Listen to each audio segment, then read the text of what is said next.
So welcome back to another lecture of electrical engineering lecture series. तो last lecture में हमने बहुत सारे क्वेश्चन पावर सिस्टम से रिलेटेड है वो कंप्लीट किए हैं। तो आज के लेक्चर में भी हम पावर सिस्टम के क्वेश्चन ही डिस्कस करेंगे। तो चलिए बिना टाइम वेस्ट किए लेक्चर स्टार्ट करते हैं।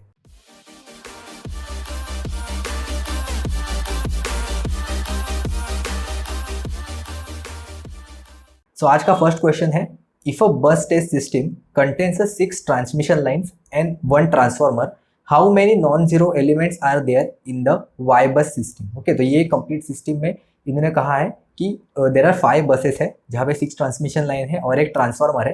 तो जो वाई बस मैट्रिक्स हम लोग फॉर्म करते हैं उसमें कितने नॉन जीरो एलिमेंट्स है वो जनरेट होंगे। तो सबसे पहले वाई बस सिस्टम के क्या क्या प्रॉपर्टीज है वो हम लोग डिस्कस करेंगे। So properties of Y bus matrix क्या होते हैं। First one is the Y bus matrix is a symmetric matrix, यानी कि जो कोई भी हम लोग मैट्रिक्स लिखते हैं उसमें y12 is equal to y21 रहेगा, y13 is equal to y31 रहेगा and y23 is equal to y32 रहेगा। तो जितने नंबर ऑफ बसेस प्रेजेंट रहेंगे सिस्टम में उसके according how many number of columns और रोज बनेंगे वो डिसाइड होगा। अगर 5 बसेस है, यहाँ पे आप देख सकते हो क्वेश्चन में पूछा है 5 बस है, तो हमारा जो मैट्रिक्स बनेगा वो 5x5 का बनेगा, यानी कि टोटल 25 एलिमेंट्स प्रेजेंट रहेंगे ये पर्टिकुलर नेटवर्क में। इन्होंने कहा है आगे, the diagonal elements is equal to the sum of admittances connected at that bus. तो हम लोग क्वेश्चन सॉल्व करते वक्त देखेंगे वो।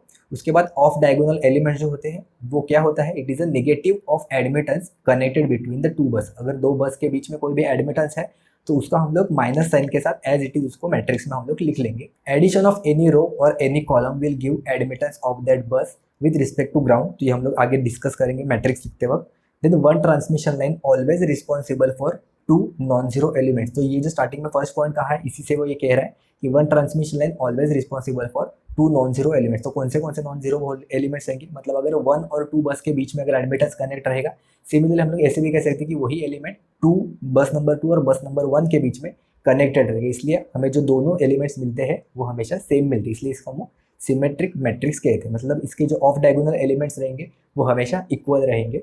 उसके बाद diagonal elements are always non zero. तो ये बहुत इंपॉर्टेंट है कि जो डायगोनल एलिमेंट्स रहेंगे मैट्रिक्स में वो हमेशा नॉन जीरो रहेंगे। तो हम लोग यहाँ पे देखते हैं, एक एग्जांपल लेके समझते हैं कि अगर 5 बस सिस्टम हम लोग ड्रॉ करेंगे और उसके साथ साथ 6 ट्रांसमिशन लाइन भी उसके हेल्प से ड्रॉ करेंगे तो आसानी हो जाएगी समझ में। हमें ये तो समझ में आ रहा है कि जो 5 बस मैट्रिक्स है मतलब हमारा 5x5 का जो मैट्रिक्स है वो बनेगा। यहाँ पे कितने नॉन जीरो एलिमेंट्स आएंगे ये हमें यहाँ पे पूछा है। तो सबसे पहले हम लोग 5 जो बसेस है वो ड्रॉ करते हैं, खुद के मर्जी से हम लोग ड्रॉ करेंगे ताकि समझने में आसानी होगी। ये बस 1, ये बस 2, ये बस नंबर 3, बस नंबर 4 एंड बस नंबर 5। ओके, तो मैं सबसे पहले 6 जो बसेस है 6 जो ट्रांसमिशन लाइन्स है वो कनेक्ट कर रहा हूँ। 1 से 2 में कनेक्ट कर रहा हूँ, 2 से 3, 3 से 5, 1 to 4, 4 to 5 एंड आपको चाहिए तो जो 6 एलिमेंट आप कहीं से भी कहीं पे लगा सकते हो। मैं 1 से 3 में कनेक्ट कर रहा हूँ। ओके, तो यहाँ पे मैं कह रहा हूँ कि यहाँ पे जो एडमिटेंसेस बनेंगे तो यह बनेगा y14 which is equal to y41। Okay, y12 ये बनेगा y23, ये बनेगा y35 और y53। उसके बाद y13 यहाँ पे y45, क्योंकि ये 4 और 5 के बीच में कनेक्टेड है तो उसके अकॉर्डिंग हम लोग यहाँ पे वो नाम देंगे। ओके, तो ऐसे ही हम लोग कनेक्ट करते हैं, मतलब y14 is equal to y41 बनेगा, y13 है तो विच इज इक्वल टू y31 बनेगा। ओके, अगर आपको पता नहीं होगा तो मैं यहाँ पे एक्सप्लेन कर रहा हूँ। तो हम लोग डायरेक्टली अभी देखते हैं क्या होता है। तो यहाँ पे जो डायगोनल एलिमेंट्स रहेंगे, जो y का जो मैट्रिक्स रहेगा वहाँ पे जो डायगोनल एलिमेंट्स रहेंगे ये है 5x5 का, मतलब 5 रोज बनेंगे और 5 कॉलम्स बनेंगे। तो यहाँ पे जो ऑफ डायगोनल जो डायगोनल एलिमेंट्स बनेंगे वो तो नॉन जीरो होंगे। ओके, तो नॉन जीरो एलिमेंट्स में मतलब टोटल हमारे पास 5 नॉन जीरो तो है जो है डायगोनल वाले। ओके, ये है डायगोनल वाले, मैं लिख रहा हूँ डायगोनल वाले। उसके साथ साथ क्या होगा, हमने यहाँ पे टोटल 6 ट्रांसमिशन लाइन्स कनेक्टेड की है, करेक्ट। तो 6 ट्रांसमिशन लाइन पे यहाँ पे लिया है कि 1 transmission line always responsible for 2 non zero elements. तो यहाँ पे मैं लिखता हूँ 2x6, क्योंकि 6 ट्रांसमिशन लाइन है तो उसके वजह से 2 वाई बस हर एक ट्रांसमिशन लाइन के हेल्प से 2 नॉन जीरो एलिमेंट्स बनेंगे, तो इसलिए 2 × 6। और यहाँ पे साथ में इन्होंने 1 ट्रांसफॉर्मर में कनेक्ट किया है, तो ये 1 ट्रांसफॉर्मर का भी ऑब्वियसली ये सिमेट्रिक मैट्रिक्स है तो इसलिए हमेशा यहाँ पे 2 एलिमेंट्स बनेंगे। तो यहाँ पे भी मैं लिख रहा हूँ 1 ट्रांसफॉर्मर की वजह से यहाँ हो गया 2x1। Okay, which is equal to अभी कितना होगा 5 + 12 + 2 which is equal to 19। Okay, तो टोटल 19 नॉन जीरो एलिमेंट्स है वो यहाँ पे प्रेजेंट होंगे। और हमेशा ये ध्यान रखना कि कोई भी एक एलिमेंट रहेगा तो उससे दो नॉन जीरो एलिमेंट जनरेट होते हैं एंड इट इज सिमेट्रिक। तो मतलब जो non zero of diagonal elements रहेंगे वो हमेशा इक्वल रहेगी, ठीक है। तो ये हो गया डायगोनल एलिमेंट्स, ये हो गया ट्रांसमिशन लाइन के वजह से, और ये हो गया ट्रांसफार्मर की वजह से। नेक्स्ट क्वेश्चन देखते हैं। The sending end and receiving end voltages of a three phase transmission line are 10 kV per phase and 9.5 kV per phase respectively. If the resistance drop is 150 volt per phase and receiving end power factor is 0.8, then the sending end power factor is dash. Okay, तो ये भी एपिट्रांसको का question है, ये 2017 में पूछा गया था। तो यहाँ पे हमें रिसीविंग एंड वोल्टेज और सेंडिंग एंड वोल्टेज पता है, ठीक है। तो मैं यहाँ पे लिखता हूँ, जो सेंडिंग एंड वोल्टेज है वो है 10 kV, उसके बाद रिसीविंग एंड वोल्टेज है वो है 9.5 kV, और जो बीच में वोल्टेज ड्रॉप है वो है 150 वोल्ट्स। 154 वोल्ट्स को भी हम लोग यहाँ पे केवी में कन्वर्ट करेंगे तो ये हो जाएगा 0.15 केवी। ओके, तो सबसे पहले हम लोग एक बेसिक डायग्राम ड्रॉ करेंगे जिससे हेल्प से हमें आइडिया हो जाएगी। मैं आपको एक्सप्लेन भी करता हूँ। यहाँ पे ये बीच में वोल्टेज ड्रॉप के लिए मैं यहाँ पे एलिमेंट ड्रॉ कर रहा हूँ ट्रांसमिशन लाइन का। यहाँ पे होगा हमारा सेंडिंग एंड वोल्टेज, यहाँ पे वोल्टेज ड्रॉप रहेगा कुछ ना कुछ, ओके। यहाँ पे होगा रिसीविंग एंड करंट, यहाँ पे होगा सेंडिंग एंड करंट, और यहाँ पे होगा रिसीविंग एंड वोल्टेज, ओके। तो हम लोग अभी के लिए तो ये simple short circuit transmission line का ही सर्किट डायग्राम है वो अज्यूम करें, ओके। ये हो गया सेंडिंग पार्ट और यहाँ का ये हो गया रिसीविंग एंड पार्ट। फिर तो सबसे पहले इसका फेजर वेवफॉर्म कैसे ड्रॉ होता है। अगर हम लोग रिसीविंग एंड लाइन को अगर हम लोग रेफरेंस के लिए कंसिडर करेंगे, ओके, तो अगर लोड हम लोगों ने लैगिंग कंसिडर किया तो ऑब्वियसली जो करंट है वो लैग करेगा as compare to the voltage. तो यहाँ पे मैंने IR यहाँ पे मैंने रेफरेंस लिया है, तो इसके कंपैरिजन में मैं जो वोल्टेज रहेगा VR का वैल्यू वो मैं यहाँ पे लीडिंग कंसिडर करूँगा, ओके। ये VR का वैल्यू होगा। तो VR का वैल्यू तो हमें पता है। अगर हम लोग VR के साथ अगर ये जो ड्रॉप है वोल्टेज का जो ड्रॉप है ट्रांसमिशन लाइन में, ये अगर हम लोग ऐड करेंगे तो हमें टोटल VS का वैल्यू है वो यहाँ पे मिल जाएगा। तो हम लोग वोल्टेज ड्रॉप है वो ऐड करने के लिए हम लोग ऐसे एज्यूम कर सकते हैं कि रिसीविंग एंड का जो वोल्टेज है उसको मल्टीप्लाई करेंगे R के साथ, यानी कि IR times of the R, और यहाँ पे X का कंपोनेंट रहेगा यानी कि IR times of the X, okay. और अगर हम लोग इसको कंप्लीट ज्वाइन करेंगे तो हमें टोटल VS का वैल्यू मिलेगा, ओके। ये हो गया सेंडिंग एंड वोल्टेज। तो ये होता है ट्रांसमिशन लाइन का शॉर्ट ट्रांसमिशन लाइन का फेजर डायग्राम। तो हम लोग इसके हेल्प से अभी ये जो दिया है गिवन क्वेश्चन है तो उसके हिसाब से हम लोग फाइंड आउट करेंगे। जो यहाँ पे इन्होंने स्पेसिफिकली मेंशन किया है कि ये रेजिस्टेंस ड्रॉप है एंड ना कि टोटल इम्पीडेंस ड्रॉप है। तो हम लोग सिर्फ रेजिस्टेंस ड्रॉप है मतलब सिर्फ रेजिस्टेंस प्रेजेंट है ये हम लोग यहाँ पे कंसिडर करेंगे। तो उसके लिए हमारे पास अभी क्या प्रेजेंट है हम लोग देखना पड़ेगा। यहाँ पे हमारे पास receiving end power factor present है, यानी कि कॉस फायर का वैल्यू है वो हमारे पास प्रेजेंट है। कॉस फायर का वैल्यू हमारे पास प्रेजेंट है 0.8, और हमें सेंडिंग एंड का पावर फैक्टर पूछा है, यानी कि कॉस फायर का वैल्यू हमें नहीं पता है, ओके। तो यहाँ पर मैं एंगल्स ड्रॉ कर रहा हूँ। ये होगा फाई एस का, यानी कि IR से कितना वो लीड कर रहा है, और ये जो R का वैल्यू है VR का वैल्यू वहाँ पे हम लोग को मिलेगा फायर, ओके। तो हम लोग क्या करते हैं, अगर कॉस फायर का वैल्यू हमारे पास प्रेजेंट है तो हम लोग इसको IR की तरफ प्रोजेक्ट कर लेते हैं। तो हमें इसका वैल्यू कैसे मिलेगा हम लोग देखते हैं अभी। अगर हम लोग ये VR को नीचे प्रोजेक्ट करेंगे यहाँ पे तो हमें ये वाला पर्टिकुलर वैल्यू मिलेगा VR कॉस फायर, करेक्ट। उसके बाद ये R का ड्रॉप तो हमारे पास प्रेजेंट ही है, ये हो गया IR multiply by R।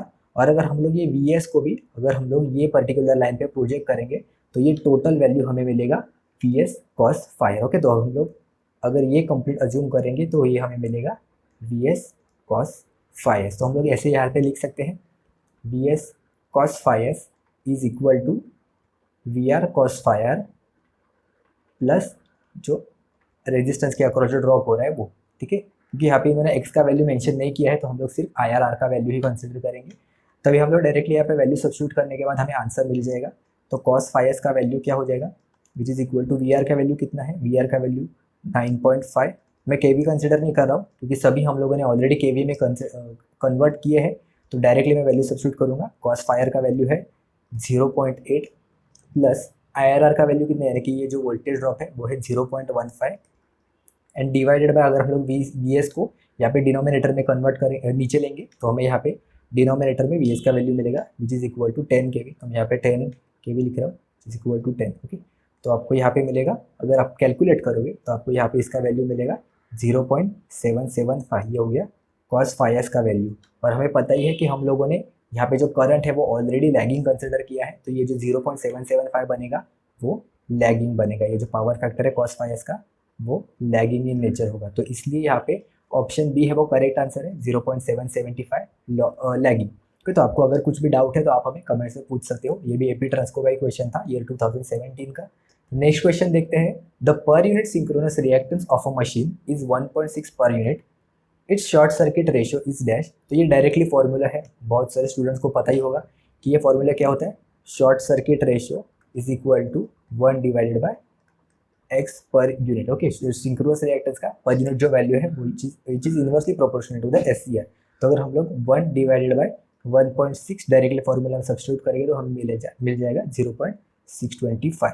Okay, तो यहाँ पे ये करेक्ट आंसर है शॉर्ट सर्किट रेशियो का 0.625। नेक्स्ट क्वेश्चन देखते हैं, the inertia constant of two groups of machine which swing together are M1 and M2, the inertia constant of the total system। Okay, तो जो दो इंडिविजुअल जो system है वो साथ में स्विंग कर रहे हैं और हर एक का इनर्शिया रेशियो यहाँ इनर्शिया कांस्टेंट है वो यहाँ पे दिया है which is M1 and M2।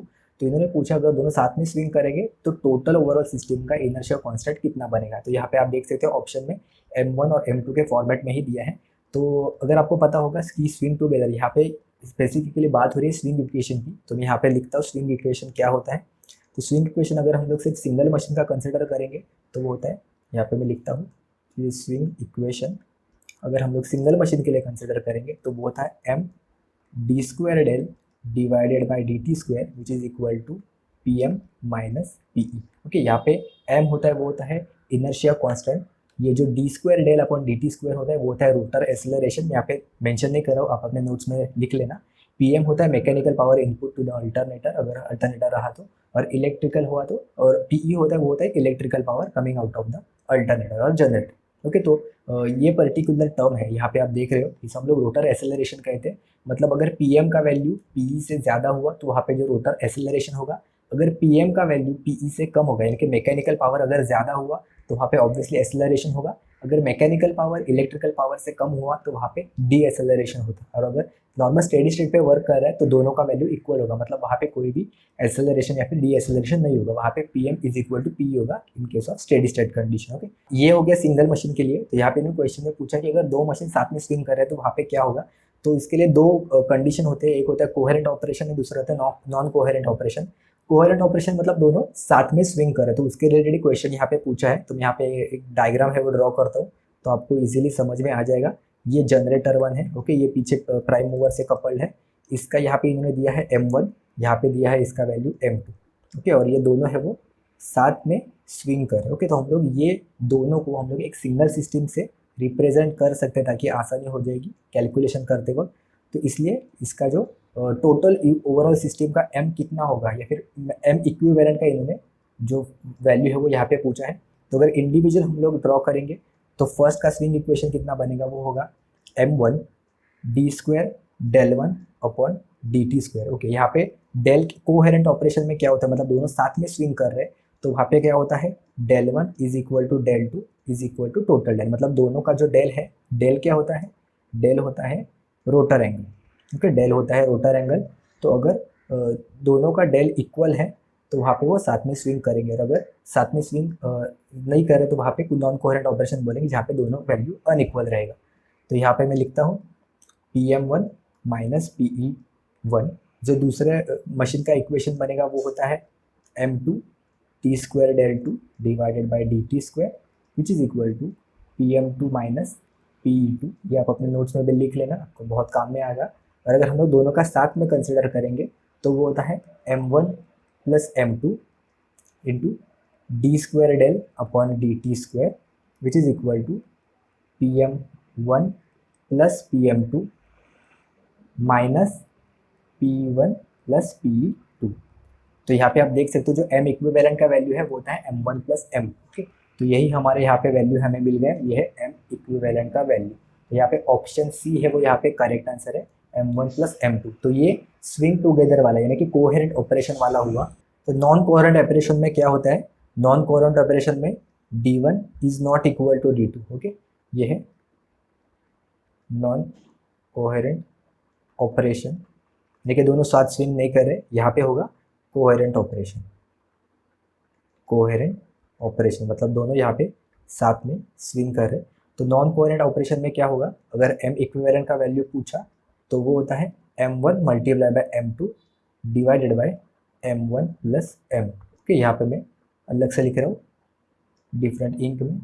तो अगर आपको नॉन कोहेरेंट ऑपरेशन का कभी अगर पूछा तो वहाँ पे ये फॉर्मूला से आप डायरेक्टली टिक कर सकते हो। अगर आपको वैल्यू देंगे m1 और m2 का वैल्यू देंगे डिफरेंट, अगर आपको टोटल सिस्टम का पूछा तो आप ये फॉर्मूला लगा सकते हो। सिमिलरली अगर आपको न्यूमेरिकल में भी ये पूछ सकता है कि m1 का वैल्यू देंगे, m2 का वैल्यू देंगे और पूछेंगे कि टोटल वैल्यू क्या है, तो यहाँ पे आपको ऑप्शन है वो सब न्यूमेरिकल में प्रोवाइड कर सकते हो। नेक्स्ट क्वेश्चन देखते हैं, रिएक्टेंस रिले इज डैश। ये क्वेश्चन 2 बार पूछा गया था एपी ट्रांसको के एग्जाम में, ईयर 2017 में, और भेल के इंजीनियर ट्रेनिंग इलेक्ट्रिकल इंजीनियरिंग में 2019 में पूछा गया था। तो हम लोग ऑप्शन देखते हैं रिएक्टेंस रिले क्या होता है। तो आपको ये ऑप्शंस देख के तो कंफ्यूज हो जाएगा बहुत, तो इसका एक ट्रिक है, आप इसे समझ भी सकते हो थोड़ा डिटेल में। एक अच्छा ये पर्टिकुलर टॉपिक के साथ एक कनेक्शन बना सकते हो। आपको कभी भी याद रखने की जरूरत नहीं, सिर्फ एक अगर आपने इक्वेशन समझ लिया तो आपको बहुत आसानी हो जाएगी। ओके, तो हम लोग यहाँ पे स्टार्ट करते हैं, वो इक्वेशन क्या है वो समझ लेते हैं सबसे पहले। तो रिले का एक टॉर्क इक्वेशन होता है, यूनिवर्सल टॉर्क इक्वेशन। तो अगर आपको पता रहेगा तो आपके लिए बहुत आसानी हो जाएगी। ये होता है universal torque equation, universal torque equation of relay. Okay, मैं यहाँ पे लिखता हूँ, ये आप समझ लोगे तो आपके लिए बहुत आसानी हो जाएगी। टी हो जाएगा यूनिवर्सल टॉर्क इक्वेशन के लिए, टी हम लोग कंसिडर करेंगे। यहाँ पे होता है K1 I square magnitude of I square plus K2 V square plus K3, जो K है वो कांस्टेंट हम लोग कंसिडर कर रहे हैं। उसके बाद है V I cos theta minus tau plus K4। Okay, तो यहाँ पे जो कोई भी K का वैल्यू है K1 K2 K3 K4 ये सब कांस्टेंट है। इसके बाद ये I का स्क्वायर, उसके बाद V का स्क्वायर, उसके बाद V I cos theta minus tau plus K4। Okay, तो यहाँ पे हर एक का वोल्टेज V और I तो क्या है हम लोग को पता है, वोल्टेज और करंट है। थीटा जो वैल्यू है it is nothing but the angle between voltage and current. Okay, और ये जो टाउ है ये यहाँ पे हम लोगों ने एडजस्टमेंट, यहाँ पे एडजस्टमेंट करने के लिए यूज़ किया। एडजस्टमेंट कांस्टेंट या फिर एडजस्टमेंट, हम लोग इसे एडजस्टमेंट पैरामीटर कह सकते हैं। तो एडजस्टमेंट के लिए हम लोग यहाँ पे यूज़ करते हैं डिफरेंट रिले के अकॉर्डिंग ये जो वैल्यू है वो चेंज होगा जैसे जिसका रिक्वायरमेंट होगा उसका। ठीक है, तो ये हम लोग डिस्टेंस रिले के लिए देखेंगे ये ट्रिक क्या होता है। तो डिस्टेंस रिले के कितने टाइप्स होते हैं, there are 3 types of the distance relay. First one is impedance relay, उसके बाद आता है reactance relay and third one is mho relay. Okay, तो हम लोग एक एक करके देखते हैं। सबसे पहले इंपीडेंस रिले, उसके बाद आएगा रिएक्टेंस रिले, और उसके बाद आएगा third one is mho relay. Okay, तो मैं एक ट्रिक बता रहा हूँ, यहाँ पे आप कंसिडर करोगे 1 2, उसके बाद आएगा 1 3 एंड यहाँ पे आएगा 3 2। तो इसका मतलब क्या है, आप ये जो 1 है मतलब यहाँ पे फर्स्ट टर्म कंसिडर करोगे K1 वाला टर्म, उसके बाद 2 मतलब ये K2 वाला टर्म, 3 का मतलब है K3 B I cos theta minus tau वाला टर्म। तो यहाँ पे हम लोग कैसे लिखेंगे, अगर इम्पीडेंस रिले का अगर हमें टॉर्क इक्वेशन लिखना है तो यहाँ पे मैं लिख रहा हूँ T is equal to K1 I square minus K2 V square. Okay, तो यहाँ पे एक मेंशन करने वाली बात है, आपको इसी फॉर्मेट है आप लिखोगे हमेशा। ये जो फर्स्ट वाला जो इक्वेशन है मतलब ये जो पॉजिटिव वाला आएगा ये ऑपरेटिंग पैरामीटर रहेगा या फिर ऑपरेटिंग क्वांटिटी रहेगा, और ये जो सेकेंड वाला टर्म रहेगा, सेकेंड वाला जो क्वांटिटी रहेगा ये रिस्ट्रेनिंग क्वांटिटी रहेगा। ओके, रिस्ट्रेनिंग मतलब ये कंट्रोलिंग, मतलब इससे कंट्रोलिंग होगा। ऑपरेटिंग मतलब जिससे ऑपरेट होगा, रिस्ट्रेनिंग मतलब जिससे कंट्रोल होगा। तो यहाँ पे आप देख सकते हो कि इम्पीडेंस रिले के लिए आई है वो ऑपरेटिंग क्वांटिटी है और जो वी है वो रिस्ट्रेनिंग क्वांटिटी है। तो इसके लिए हम लोग ऐसे लिख सकते हैं कि अगर आपको इम्पीडेंस के लिए अगर पूछा कि ये कौन से टाइप का रिले है तो आप इसके लिए ऐसे कह सकते हो कि it is voltage restrained, it is a voltage restrained operating quantity current है। तो ये हो गया over current relay, voltage restrained over current relay. Similarly reactance के लिए अगर आपको पूछा तो आप क्या लिखोगे, रिएक्टेंस के लिए मैं यहाँ पे लिख रहा हूँ, रिएक्टेंस के लिए होगा T is equal to first and third quantity यानी कि I1 एंड ये जो थीटा वाला क्वांटिटी है। ओके, तो यहाँ पे मैं लिखता हूँ, ये आपको इक्वेशन है वो बाय हार्ट करने की जरूरत नहीं है। अगर आपने ये इक्वेशन समझ लिया तो आपको इजीली आसानी हो जाएगी कि कौन से टाइप का ये पर्टिकुलर रिले है वो। तो यहाँ पे आप देख सकते हो यहाँ पे K3 वाला टर्म आएगा और यहाँ पे V I cos theta minus tau आएगा। ओके, तो अगर आपके पास फर्स्ट है वो ऑपरेटिंग क्वांटिटी है, सेकेंड है वो रिस्ट्रेनिंग क्वांटिटी। ओके, यहाँ पे प्लस नहीं यहाँ पे माइनस आ जाएगा। तो ये जो फर्स्ट है ऑपरेटिंग क्वांटिटी, सेकंड है वो रिस्ट्रेनिंग क्वांटिटी। तो अगर आपके पास ये थीटा वाला टर्म है तो ये डायरेक्शन के लिए होता है, ओके, ये है डायरेक्शनल क्वांटिटी।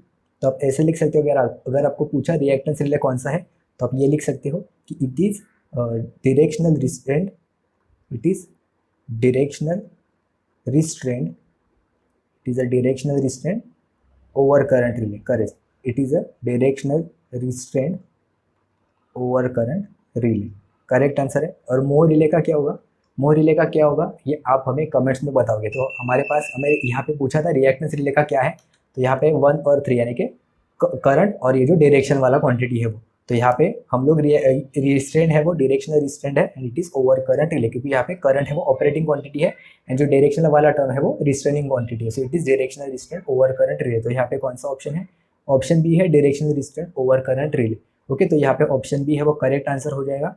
तो अगर ऐसे टाइप के आपको कोई भी क्वेश्चन पूछेंगे, मतलब इंपीडेंस, रिएक्टेंस, मोह, ये तीनों में से अगर कोई भी रिले के लिए पूछेंगे तो आप विदाउट कंफ्यूजिंग आप इसका आंसर दे सकते हो। उसके लिए आपको सिर्फ ये जो यूनिवर्सल टॉर्क इक्वेशन है वो आपको माइंड में आपको ध्यान में रखना पड़ेगा, और ये जो नंबरिंग है वो 1 2 1 3 एंड 3 2, ओके। और आपको इसी फॉर्मेट में ध्यान रखना है, इंपीडेंस रिले, रिएक्टेंस रिले और मोह रिले। तो रिलेज भी हम लोगों ने बहुत ही डिटेल में डिस्कस किए हैं, जिसकी लिंक मैं आपको डिस्क्रिप्शन बॉक्स में प्रोवाइड कर दूंगा या फिर ऊपर आई बटन पे आप देख सकते हो, अगर आपको बहुत इससे रिलेटेड कोई भी अगर थ्योरी जाननी हो, ओके। तो हम लोग अभी नेक्स्ट क्वेश्चन देखते हैं। तो ये क्वेश्चन 2 बार पूछा गया था, ओके, तो क्वेश्चन भी रिपीट होते हैं। तो नेक्स्ट क्वेश्चन है, the voltage of a generator and the infinite bus are given as 0.92 at an angle 30 degree and 1.0 at an angle 10 degree respectively, which of the following statement is correct, okay. बहुत ही simple है ये, आपको यहाँ पे एक चीज़ है वो ध्यान रखनी है, तो आपको इजीली समझ में आ जाएगा कि जो कोई भी एक्टिव पावर फ्लो होती है, एक्टिव पावर फ्लो होती है, it is always flow from higher del angle to lower del angle, okay, higher lower. और जो रिएक्टिव पावर होती है, जो रिएक्टिव पावर होती है, it always flow from higher magnitude, higher magnitude to lower magnitude, higher magnitude to lower magnitude. तो यहाँ पे क्या है, जनरेटर का वैल्यू कितना है, जनरेटर के लिए यहाँ पे है 0.92 at an angle 30 degree and जो इनफाइनाइट बस बार दिया है इसका है 1.0 at an angle 10 degree, okay.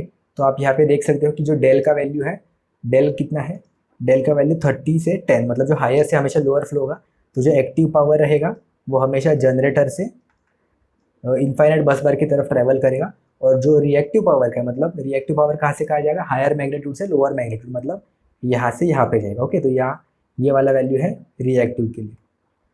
तो हम लोग ऑप्शन में चेक करेंगे कि active power flows from generator to infinite bus and reactive power flows from infinite bus to generator, okay. तो ये करेक्ट आंसर है, ऑप्शन ए ही हमारा करेक्ट आंसर है। अगर आप बाकी के ऑप्शन चेक करोगे तो वो सब गलत हो जाएंगे, ठीक है। तो आपको यही सिर्फ ध्यान रखना है कि active power flows from higher del to lower del angle and reactive power flows from higher magnitude to lower magnitude. ये भी एपी ट्रांसको का क्वेश्चन था, ईयर 2017 में पूछा गया था। नेक्स्ट क्वेश्चन देखते हैं, इफ अ बस current and if a base current and the base voltages of a 345 kV system are 3000 ampere and 300 kV respectively, the per unit voltage and the base impedance of a system respectively are, okay। बहुत ही easy question है, हम लोग directly देख लेते हैं क्या क्या है। सबसे पहले base current and base voltage कितना है वो यहाँ पे लिख लेंगे। तो बेस वोल्टेज कितना है, वी बेस का वैल्यू है, वी बेस है 300 kV, okay. And I base का वैल्यू है, आई बेस कितना है, आई बेस इज 3000 एम्पियर, ओके। हम लोग अगर गिवन लिखेंगे तो बहुत ही आसानी से हमारे जो क्वेश्चन है वो सॉल्व होगा। तो यहाँ पे इन्होंने बेस इंपीडेंस का वैल्यू पूछा है, तो बेस इंपीडेंस यानी कि जेड बेस का वैल्यू क्या होता है, जेड बेस होता है V base upon I base, okay. तो अब यहाँ पे वैल्यू सब्स्टिट्यूट करोगे तो आपको मिल जाएगा 300 के डिवाइडेड बाय 3000 एम्पियर यानी कि 3K, ओके। तो अगर के से के कैंसिल आउट हो जाएगा तो यहाँ पे हो जाएगा 100 ओम्स, ओके। तो आपको यहाँ पे 100 ओम्स वाला जो वैल्यू है वो करेक्ट होगा, यानी कि ये दो ऑप्शन पे चले जाएंगे डायरेक्टली। और उसके बाद इन्होंने पूछा है पर यूनिट वोल्टेज, ओके। तो पीयू का वैल्यू क्या होता है, पर यूनिट हम लोग कैसे कैलकुलेट करते हैं, पर यूनिट के लिए हम लोग actual divided by base value, correct. Per unit अगर वैल्यू हमें फाइंड आउट करना है किसी का भी तो हम लोग हमेशा actual divided by base consider करते हैं। तो एक्चुअल यहाँ पे कितना है, 345 एक्चुअल वैल्यू है, तो हम लोग यहाँ पे कंसिडर करेंगे 345 kV and divided by base का वैल्यू कितना है, बेस kV हम लोगों ने यहाँ पे कंसिडर किया है 300 kV, तो यहाँ पे डिनोमिनेटर में आएगा 300 kV, ओके। kV से kV कैंसिल आउट, अगर आप ये कैलकुलेट करोगे तो आपको मिलेगा 1.15 पर यूनिट। ओके, तो यहाँ पे ऑप्शन बी है वो करेक्ट आंसर हो जाएगा। तो नेक्स्ट क्वेश्चन देखते हैं। The surge impedance of a 60 miles long underground cable is 50 ohms। For a 30 miles length it will be dash. तो हमें ऑप्शन में से कोई ऑप्शन है वो सिलेक्ट करना है। इन्होंने क्या कहा है, अगर सर्ज इम्पीडेंस का यहाँ पे बात हो रही है, surge impedance of the 60 mile long underground cable is 50 ohm, तो 30 माइल्स के लिए कितना होगा। तो यहाँ पे सबसे पहले सर्ज इम्पीडेंस क्या होता है आपको पता होना चाहिए।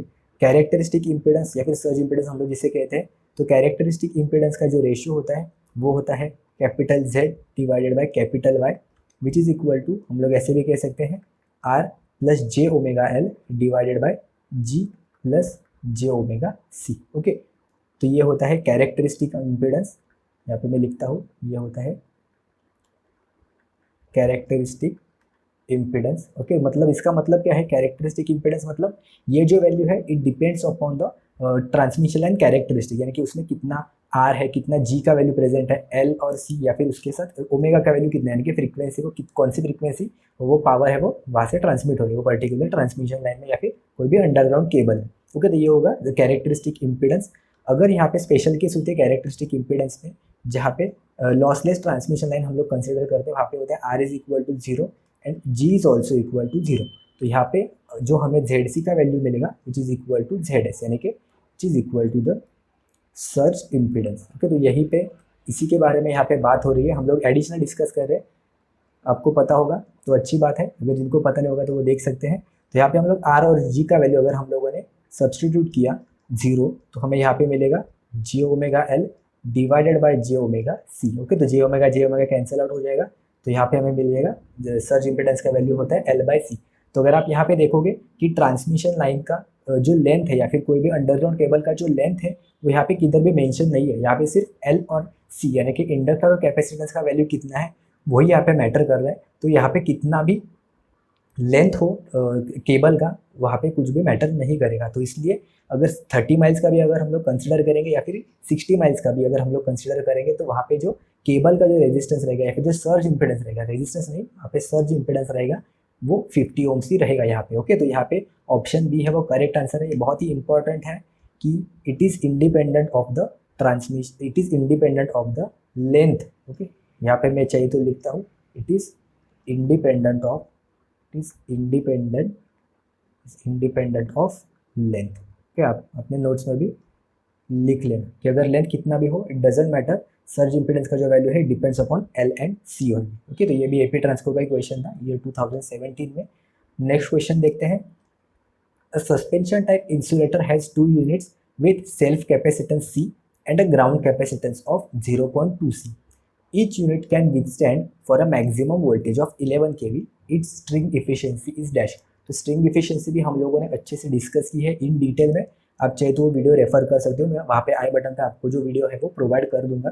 तो हम लोग फॉर्मूला है वो याद करने की ज़रूरत नहीं है, फिर कैसे होता है कुछ कुछ स्टूडेंट है वो वैल्यू ध्यान में रखते हैं, मतलब CS अपॉन CM का जो वैल्यू होता है कि self capacitance divided by mutual capacitance का वैल्यू, और फिर वो वहाँ पे इधर उधर सब्स्टिट्यूट करने की कोशिश करते हैं। ऐसा कोई ज़रूरत नहीं है, अगर आपको डायग्राम पता है तो भी आप उसके हेल्प से वो फाइंड आउट कर सकते हैं। यह ट्रांसमिशन टावर का जो लाइन होता है, ट्रांसमिट टावर का जो क्रॉस आर्म होता है, तो आप अगर हम लोग कनेक्ट करेंगे जो डिसकनेक्टेड होते हैं तो उसको हम लोग कैपेसिटेंस के प्लेट से हम लोग उसे रिप्रेजेंट कर सकते हैं। तो यहाँ पे इन्होंने कितना कहा है, 2 यूनिट्स कहा है, तो इसलिए हम लोग सिर्फ 2 कैपेसिटेंस ही कनेक्ट करेंगे और उसके बीच से जो सेंटर लाइन है उससे और जो ट्रांसमिशन टावर का जो बॉडी है वहाँ पे एक म्यूचुअल कैपेसिटेंस है वो जनरेट होगा, और जो सबसे बॉटम में है वो यहाँ पे हमारा ट्रांसमिशन लाइन का जो कंडक्टर है वो यहाँ पे प्रेजेंट रहेगा।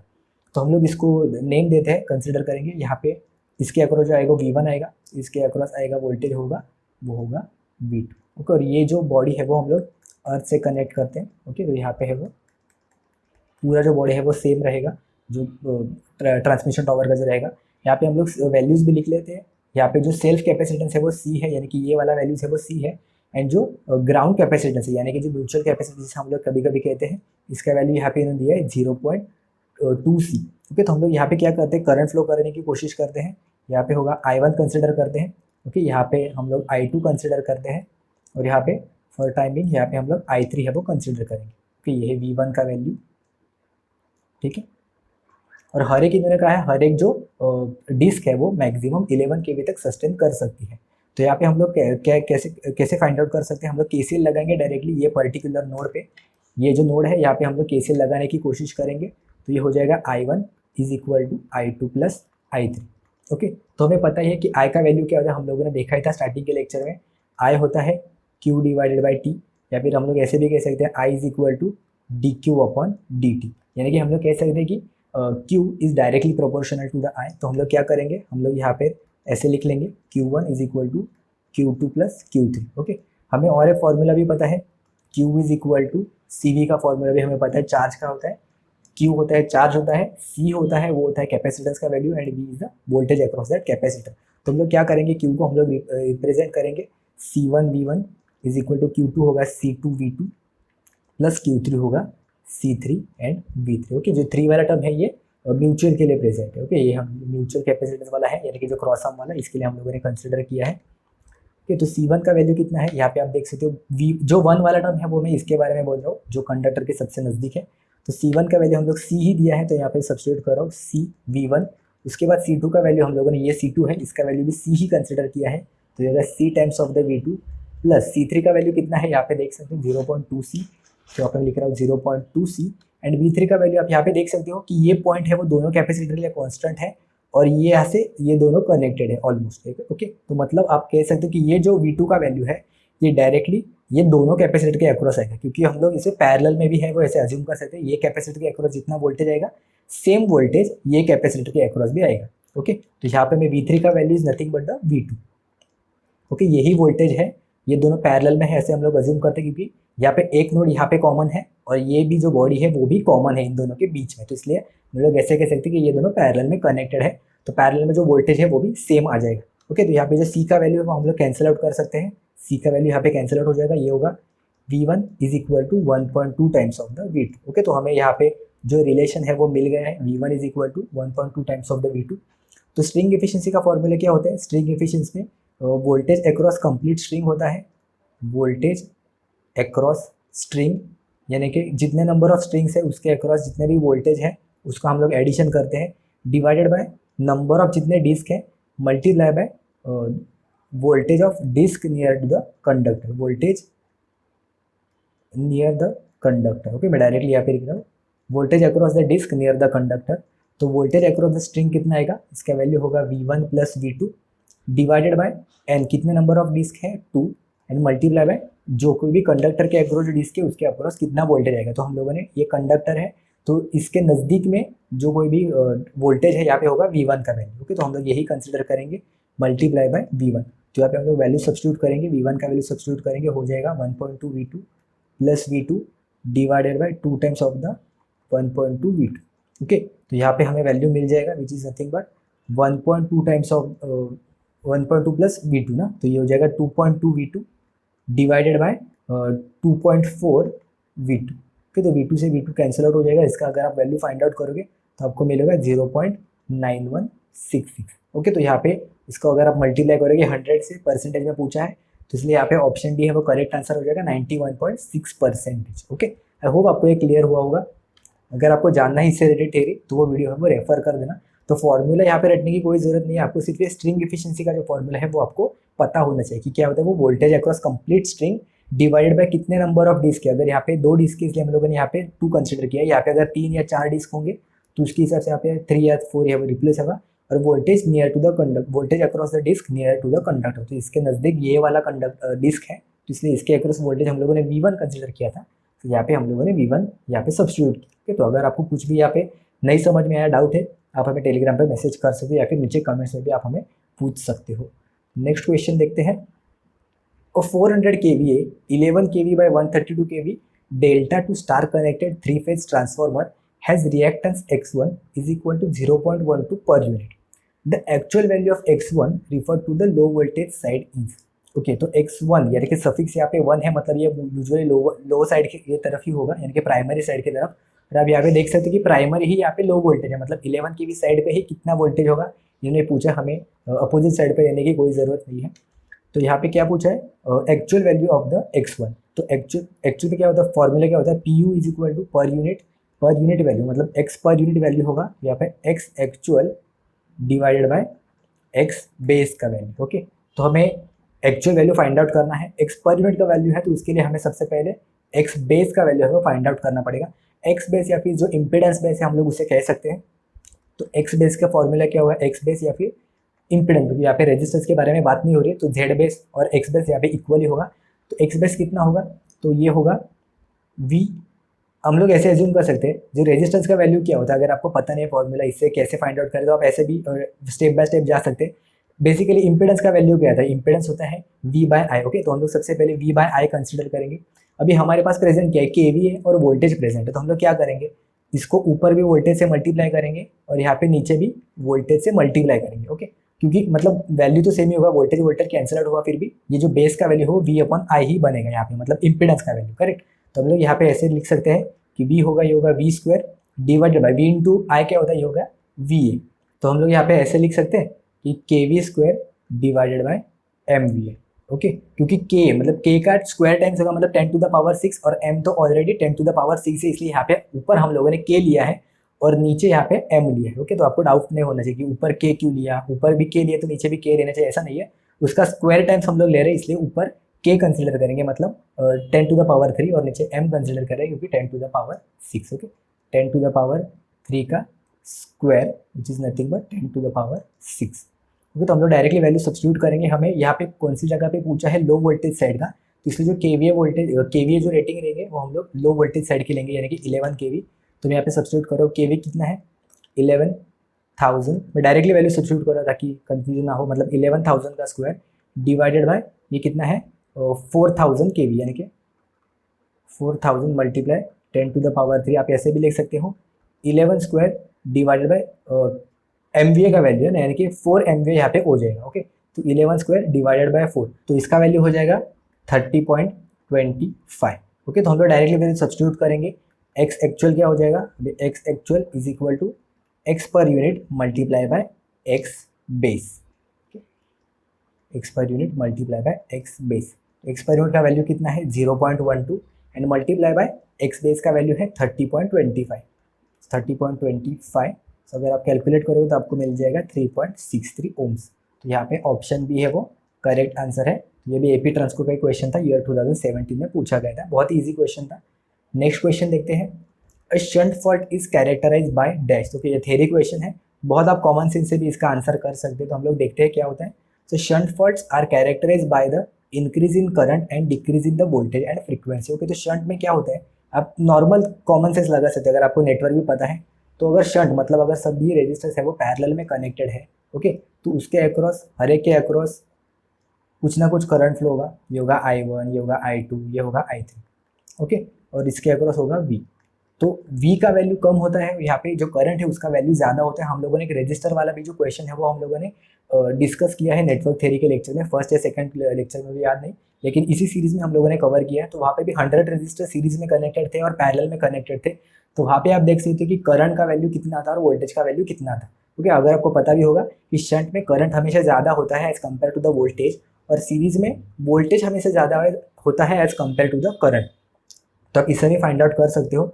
तो यहाँ पे क्या हो जाएगा, इंक्रीज इन द करंट हो जाएगा and deduction in the frequency and the power factor, क्योंकि जो वोल्टेज वाला टर्म है वो usually frequency and power factor से हम लोग कंसिडर करते हैं। तो यहाँ पे आप देख सकते हो कि shunt faults are characterized by increase in the current and decrease in the voltage and frequency. अगर आपको पता नहीं है तो आप यहाँ पे अभी समझ सकते हो। तो इसलिए अगर आप ऑप्शन में देखोगे तो ऑप्शन बी यहाँ पे करेक्ट आंसर है। It is increase in the current and deduction in the frequency and power factor, क्योंकि यहाँ पे ऑप्शन डी तो नहीं आएगा, डिक्रीज इन द करंट तो नहीं होगा।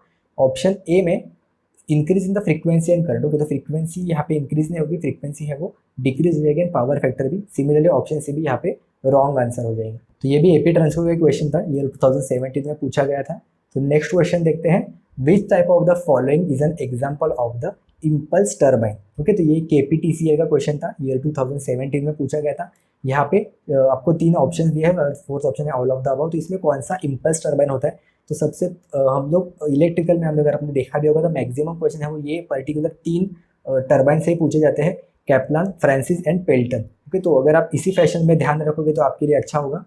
सबसे Kaplan, Francis and Pelton. Okay, तो सबसे यहाँ पे लो हेड होगा, बाद में यहाँ पे मीडियम हेड होगा और यहाँ पे हाई हेड होगा। लेकिन हमें इम्पल्स टर्बाइन के बारे में पूछा है तो मैं यहाँ पे बता दूँ कि ये जो दो स्टार्टिंग के जो है ये हम लोग रिएक्शन टर्बाइन होते हैं, ये होते हैं रिएक्शन टर्बाइन, एंड ये जो लास्ट वाले यानी कि जो पेल्टन टर्बाइन है ये होता है इम्पल्स टर्बाइन। ओके, ये होता है इम्पल्स टर्बाइन। तो ऑप्शन यहाँ पे करेक्ट आंसर हो जाएगा कि पेल्टन व्हील जो टर्बाइन है वो होता है इम्पल्स टर्बाइन, लेकिन कैप्लान और जो फ्रांसिस है वो होते हैं रिएक्शन टर्बाइन। तो यहाँ पे क्या होता है, हाई हेड या फिर हम लोग ऐसे भी कह सकते हैं हाई प्रेशर, यहाँ पे बहुत ही ज़्यादा प्रेशर से जो फ्लो है वो आता है टर्बाइन के ऊपर। तो यहाँ पे high head and low discharge, जिसे हम लोग कहते हैं high head and low discharge या फिर लो फ्लो। ओके, तो वाटर है उसका जो स्ट्रीम है या फिर जो फ्लो होता है वो बहुत ही कम होता है, या फिर उसका जो डिस्चार्ज है वो बहुत ही कम होता है अगर हाई हेड हम लोग यूज़ करेंगे। सिमिलरली यहाँ पे क्या होता है, यहाँ पे लो टू मीडियम हेड होता है तो हम लोग लो ही कंसिडर करेंगे, लो हेड होता है, लेकिन यहाँ पे जो डिस्चार्ज होता है या फिर जो फ्लो होता है वो बहुत ही ज़्यादा हाई होता है, इसलिए हाई डिस्चार्ज या फिर हाई फ्लो। ओके, तो यही इसी से रिलेटेड जो क्वेश्चन है वो आगे वाला क्वेश्चन है, यहाँ पे आप देख सकते हो। नेक्स्ट क्वेश्चन है the Pelton wheels are most efficient under the conditions of. Okay, तो यहाँ पे डायग्राम से भी आप समझ सकते हो, मैंने अभी कहा था कि जो पेल्टन व्हील है वहाँ पे हम लोग हाई हेड है वो यूज़ करते हैं, यानी कि बहुत ही हाई प्रेशर से यहाँ पे जो वाटर है वो टर्बाइन के ऊपर आ जाएगा हाई प्रेशर से, लेकिन जो डिस्चार्ज या फिर उसका जो क्वांटिटी है वो बहुत ही लो होता है। आप यहाँ पे देख सकते हो high pressure and low flow as compare to the other two. यहाँ पे आप देख सकते हो कि वाटर का जो फ्लो है वो बहुत ही ज़्यादा है इन दोनों में, कैप्लान में और फ्रांसिस में, लेकिन पेल्टन में बहुत ही कम अमाउंट ऑफ वाटर या फिर कम अमाउंट ऑफ जो लो फ्लो है वो हमें लगेगा, या फिर लो डिस्चार्ज जिसे हम लोग कहते हैं। लेकिन जो हेड है वो बहुत ही हाइट से आएगा, आप यहाँ पे देख सकते हो इसके डायरेक्शन से बहुत ही हाई हाइट से यहाँ पे आएगा, लेकिन जो कैप्लान में हम लोग ऐसे ही इसके अराउंड ही घुमाते हैं। सिमिलरली फ्रांसिस में हम लोग एक बहुत ही थोड़ा हाइट से हम लोग यहाँ पे जो वाटर है वो यहाँ से फ्लो करवाते हैं। तो इसलिए पेल्टन व्हील्स में क्या होगा, हाई प्रेशर यानी कि हाई हेड से लो फ्लो। तो यहाँ पे ऑप्शन डी है वो करेक्ट आंसर हो जाएगा, high pressure and low flow. कि हम लोगों ने लास्ट का ऑप्शन भी देखा था, हाँ करेक्ट, यहाँ पे भी हम लोगों ने पेल्टन व्हील है वो डिस्कस किया है। तो नेक्स्ट क्वेश्चन देखते हैं। तो नेक्स्ट क्वेश्चन है बकोज रिले इज डैश। तो ये क्वेश्चन पूछा गया था टीएस ट्रांसको के एग्जाम में ईयर 2015 में, टीएस ट्रांसको यानी कि तेलंगाना स्टेट ट्रांसमिशन कॉर्पोरेशन के एग्जाम में। तो ऐसा नहीं कि सिर्फ न्यूमेरिकल क्वेश्चन ही आते हैं, थ्योरी क्वेश्चन भी आते हैं। अगर एग्जाम में कैलकुलेटर प्रोवाइड नहीं करेंगे तो आप ज़्यादा थ्योरी क्वेश्चन है वो भी एक्सपेक्ट कर सकते हो, या फिर अगर न्यूमेरिकल पूछेंगे तो भी बहुत इजी कैलकुलेशन वाले पूछेंगे। अभी तक हमें एग्जैक्ट पता नहीं कि कैलकुलेटर है वो प्रोवाइड करेंगे कि नहीं। अगर प्रोवाइड करेंगे तो हमें बहुत ही इजी न्यूमेरिकल पूछेंगे जो डायरेक्टली आ सकते हैं, या फिर मोस्ट प्रोबेबली था थ्योरेटिकल क्वेश्चन जो कंसेप्चुअल क्वेश्चन है वो आप एक्सपेक्ट कर सकते हो। लेकिन ऐसा नहीं है कि आप अगर कैलकुलेटर नहीं है तो आप सिर्फ थ्योरी की प्रैक्टिस करोगे, आपको न्यूमेरिकल की भी प्रैक्टिस कंपलसरी करनी है। क्योंकि अगर आप ऐसे सोच के जाओगे कि सिर्फ इजी क्वेश्चन आएंगे अगर कैलकुलेटर प्रेजेंट नहीं है, तो आप कहीं ना कहीं जो चांसेस है वो मिस करोगे, क्योंकि न्यूमेरिकल क्वेश्चन भी जरूर आएंगे वहाँ पे और बाकी स्टूडेंट वहाँ पे एडवांटेज लेके जाएंगे। ओके, तो हम लोग देखते हैं यहाँ पे बकोज रिले, बहुत ही ईजी क्वेश्चन है। बकोज रिले कहाँ पे कनेक्टेड होता है, is located in the conservator tank, नहीं ये ऑप्शन गलत है। उसके बाद located in a transformer tank itself, no. उसके बाद सी है connected in the pipe connecting main tank of a transformer and conservator, correct. तो ये ऑप्शन करेक्ट है, ऑप्शन 3। ऑप्शन 4 देखने की जरूरत ही नहीं है, instrument circuit breaker, circuit breaker का तो सवाल ही नहीं आता है। तो पे ऑप्शन 3 करेक्ट आंसर है। अगर आपको बकोज रिले फिर भी याद नहीं है, अगर आप भूल गए होंगे तो रिवाइज करना है, हम लोगों ने ऑलरेडी बीएमसी जेई के प्लेलिस्ट में कवर किया है, मैं आपको ऊपर वीडियो प्रोवाइड कर दूंगा, अगर आप चाहिए तो वहाँ से देख सकते हो। नेक्स्ट क्वेश्चन है विच of the following plants have the lowest operational and maintenance cost. Okay, तो ये बहुत ही कॉमन सेंस वाला सवाल है। यहाँ पे नहीं पता lowest operation and maintenance cost, तो जहाँ पे जिसका फ्यूल का वैल्यू सबसे कम रहेगा, या फिर ये पर्टिकुलर केस में अगर आप फ्यूल या फिर जो एनर्जी है वो रिप्रोड्यूस होने के बाद अगर उससे बाय प्रोडक्ट जो कोई भी बन रहा है वो बहुत ही कम बाय प्रोडक्ट्स जनरेट हो रहे हैं, तो वहाँ पे ऑपरेशनल कॉस्ट और मेंटेनेंस कॉस्ट है वो वहाँ पे बहुत ही कम हो जाएगा। जैसे हमें पता है कि न्यूक्लियर पावर प्लांट में न्यूक्लियर वेस्ट है, तो न्यूक्लियर वेस्ट को हैंडल करना हमें बहुत ही डिफिकल्ट होता है, उसके लिए हमें अलग से इक्विपमेंट है वो प्रोवाइड करना पड़ता है। तो यहाँ पे न्यूक्लियर प्लांट है वो गलत आंसर हो जाएगा। हाइड्रोइलेक्ट्रिक प्लांट में सिर्फ हमें वाटर है वो डायरेक्टली यूज़ करना होता है, वहाँ पे कोई भी बाय प्रोडक्ट है वो जनरेट नहीं होता है, तो इसलिए ऑप्शन बी है वो करेक्ट आंसर हो जाएगा, हाइड्रोइलेक्ट्रिक पावर प्लांट। थर्मल में भी क्या होता है, एशेस है वो प्रोवाइड होता है, ऐश हैंडलिंग प्लांट होता है, डिफरेंस होता है उसका, कोल हैंडलिंग होता है, ऐश हैंडलिंग होता है, उसके लिए भी हमें बहुत से अलग से इक्विपमेंट है वो प्रोवाइड करने पड़ते हैं, इसलिए उसका ऑपरेशनल कॉस्ट और मेंटेनेंस कॉस्ट है वो बहुत ही ज़्यादा होता है, ये भी गलत आंसर है। और डीजल पावर प्लांट में भी हम जो ऑपरेशनल और मेंटेनेंस कॉस्ट है वो कंपैरेटिवली ज़्यादा होता है as compare to the hydro electric plant. Okay, तो ये भी गलत आंसर हो जाएगा। ये भी KPTCL का ही क्वेश्चन था ईयर 2017 में। तो कुछ कुछ क्वेश्चन में आपको थोड़ा बहुत कॉमन सेंस से भी यूज करना पड़ेगा। ऐसा नहीं है कि आपको डायरेक्टली जो सभी क्वेश्चन है वो आपने कभी ना कभी तो देखे होंगे, आपको एग्जाम में ऑन द स्पॉट कुछ ना कुछ जो क्वेश्चन है वो आपको लॉजिकली सॉल्व करने होंगे। तो नेक्स्ट क्वेश्चन देखते हैं। Negative sequence relay is use for the protection of dash. तो ये भी TS ट्रांसको का ही क्वेश्चन था, हम लोगों ने लास्ट लेक्चर में ऑलरेडी डिस्कस किया था, वहाँ था मैच द कॉलम के फॉर्मेट में था। तो नेगेटिव सीक्वेंस रिले हम लोगों ने जनरेटर के केस में देखा था। Okay, negative sequence transformer, motor या फिर लॉन्ग ट्रांसमिशन लाइन के केस में हम लोग मैक्सिमम केसेस में यूज नहीं करते। तो इसलिए ऑप्शन ए है वो यहाँ पे करेक्ट आंसर हो जाएगा। It is use in the case of the generator protection. Next question देखते हैं। The breaking capacity of the circuit breaker is usually express in terms of. Okay, तो ये बहुत सारे स्टूडेंट को भी पता होगा, यहाँ पे शायद टिक भी किया है। तो ये MVA के फॉर्मेट में यह प्रोवाइडेड होता है, जो breaking capacity of the circuit breaker होता है वो। सर्किट ब्रेकर से रिलेटेड भी हम लोगों ने ऑलरेडी अच्छे से थियरी डिस्कस किया। अगर आपको क्विक रिवीजन करना है आप वो वीडियो है वो रेफर कर सकते हैं, जिसके लिंक मैं आपको ऊपर प्रोवाइड कर दूंगा आई बटन पे। ये भी TS ट्रांसको का ही क्वेश्चन था, ईयर 2015 में पूछा गया था। बहुत सारे थियरी क्वेश्चन भी पूछे गए थे ये एग्जाम में। Okay, and the last question of the lecture is which of the following is true with the power factor. तो पावर फैक्टर आपको बहुत पता ही होगा, अगर आपको नहीं पता हम लोग अभी डिस्कस करते हैं। तो पावर फैक्टर क्या होता है? Basically power factor is the angle difference between the voltage and current. तो अगर करंट लैग कर रहा है as compare to the voltage, हम लोग उसे कहेंगे लैगिंग पावर फैक्टर। अगर करंट लीड कर रहा है वोल्टेज से, अगर हम यहाँ पे मैं ड्रॉ कर रहा हूँ, ये वोल्टेज है, यहाँ पे अगर करंट पीछे है ये पर्टिकुलर एंगल से, फाई एंगल से, तो इसे हम लोग कहेंगे लैगिंग पावर फैक्टर है। वोल्टेज को अगर हम लोग रेफरेंस लेंगे, करंट इससे आगे है, यानी कि क्योंकि हम लोग एंटी क्लॉकवाइज डायरेक्शन में हमेशा जो वेक्टर है वो कंसिडर करते हैं। तो यहाँ पे अगर पॉजिटिव एंगल हमें मिल रहा है as compare to the voltage से, तो यहाँ पे है वो लीडिंग पावर फैक्टर जनरेट होगा। और यहाँ पे अगर दोनों एक साथ प्रेजेंट है एक ही डायरेक्शन में, तो ये V और I है, तो इसे हम लोग यूनिटी पावर फैक्टर कहते हैं। ओके, तो इसे हम लोग यूजुअली लैगिंग है वो इंडक्टिव कंपोनेंट है वो अगर डोमिनेटिंग रहेगा तो वहाँ पे लैगिंग मिलता है।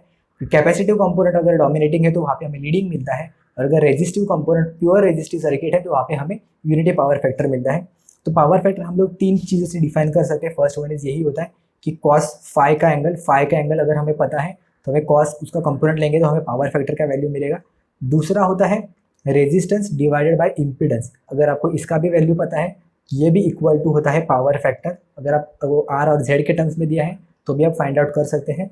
एंड जो थर्ड वन होता है पावर के टर्म में हम लोग फाइंड आउट करते हैं, ये होता है power factor is nothing but the active power divided by apparent power. Active power divided by apparent power. Okay, मैं यहाँ पे आगे पावर भी लिखता हूँ, पावर अपॉन पावर। ओके, तो यहाँ पे इन्होंने क्या कहा है कि which of the following is true. तो option one, it is a dimensionless number. Okay, तो यहाँ पे हम लोग डिस्कस करते हैं कि रेजिस्टेंस का यूनिट क्या होता है, ओम्स होता है। इम्पीडेंस भी हम लोग ओम्स के टर्म्स में लिखेंगे। ओके, तो अगर ऊपर डिनोमिनेटर और न्यूमरेटर में दोनों जगह पे अगर ओम्स के टर्म्स है तो वो एक दूसरे को कैंसिल आउट करेंगे, और जो कोई भी इसका वैल्यू मिलेगा वो हमें यूनिटलेस मिलेगा या फिर डायमेंशनलेस मिलेगा। सिमिलरली अगर पावर फैक्टर पावर के केस में कंसिडर करें तो आप देख सकते हैं ऊपर भी पावर है नीचे भी पावर है, तो दोनों का जो यूनिट है वो एक दूसरे को कैंसिल आउट करेगा और हमें जो इसका नंबर मिलेगा वो डायमेंशनलेस या फिर यूनिटलेस नंबर मिलेगा। तो इसलिए option A he correct answer है यहाँ पे। दूसरा, it is a ratio between the real power and the apparent power. Okay, तो यहाँ पे यही कहा active power divided by apparent power. तो एक्टिव पावर को हम लोग ऐसे भी कह सकते हैं, it is a true power. Okay, true power भी कह सकते हैं या फिर इसे हम लोग रियल पावर भी कहते हैं। ओके, तो तीनों टर्म्स अगर रहेंगे तो इसमें से कोई भी है वो करेक्ट आंसर है, एक्टिव पावर, ट्रू पावर या फिर रियल पावर। तो इसलिए ऑप्शन बी भी यहाँ पे करेक्ट आंसर है। तो इसलिए ऑप्शन सी यहाँ पे करेक्ट आंसर हो जाएगा। Both A and B are the correct option. Okay, तो पावर फैक्टर से रिलेटेड हम लोगों ने डिस्कस किया है। और हाँ, पावर फैक्टर की जो वैल्यू है वो हमेशा 0 से 1 के बीच में है वो लाई करती है। ओके, तो लाई बिटवीन 0 से 1। तो हम लोग ऑप्शन एलिमिनेशन के लिए भी बहुत बार हेल्प होती है, हम लोगों ने लास्ट लेक्चर में डिस्कस किया था।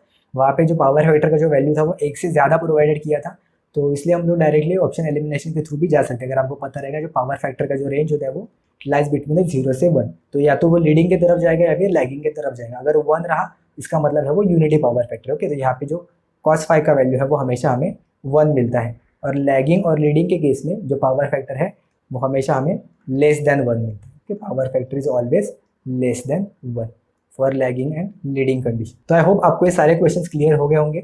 अगर आपको कुछ भी डाउट है आप हमें टेलीग्राम पे मैसेज कर सकते हैं, या फिर नीचे कमेंट्स में भी आप हमें पूछना। वीडियो अच्छा लगा हो तो लाइक कर देना, अपने मैक्सिमम दोस्तों के साथ शेयर कर देना, और चैनल को अगर सब्सक्राइब नहीं किया है, अगर आप पहली बार ये वीडियो देख रहे हो तो चैनल को भी सब्सक्राइब कर देना। ओके, अगर आपको ये यूजफुल लगा है वीडियो तो हमें कमेंट्स में ज़रूर बताना, आपका फीडबैक हमारे लिए बहुत ही ज़्यादा वैल्यूएबल है। ओके, तो चलिए अब हम मिलते हैं नेक्स्ट वीडियो में, जहाँ पे हम लोग डिस्कस करेंगे नए questions of the different subject.